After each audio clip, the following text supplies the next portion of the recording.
I stayed in St. Paul's Bay in Malta, and I've had loads of people asking about the restaurants, bars and shops, so I'm going to show you.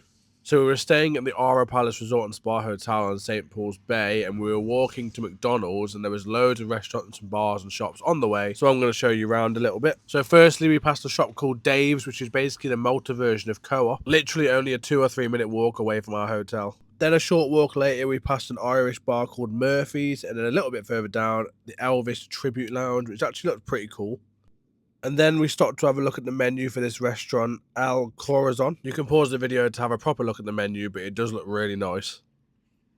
And then we passed this CBD for Life shop, but it was closed because they actually moved to a different location. Absolutely gutted that we were all inclusive because we came across MC Sims, and it's basically the Malta version of Greg's, and the food looks amazing. And again, a bit further down, we came across this banging ice cream and cake store. Look at these bloody cakes, man. This was called Michelle's, whatever that word at the bottom says.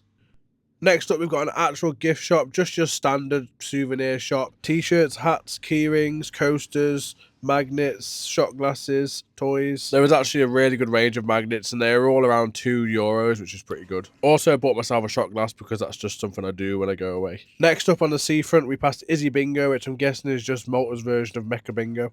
And then straight opposite, there's a Starbucks just on the seafront. And then as you turn left, you'll go past this fancy steakhouse, followed by a Wagamama's. I've actually never been to Wagamama's before. And then this must be a world record because this is the biggest Christmas shop I've ever seen. And then we passed a few more gift shops, a barber shop, Costa Coffee. There was actually loads of corner shops as well. Fun fact, they don't sell 50-gram tobacco on the island. I actually thought I recorded more than I did. As you can see from the screen recording, there's loads of bars, loads of shops, loads of restaurants, loads of pubs. There's also a casino, which we didn't get a chance to go into, and a betting shop. We must have popped into at least 4 gift shops, and don't get me wrong, they're all basically the same, but some of them are cheaper than others. There is also a lot of CBD/weed shops. There's also attractions as well, like the Sea Life Centre, and there's a vintage car museum. There is a lot to do around St. Paul's Bay, especially if you're not all-inclusive.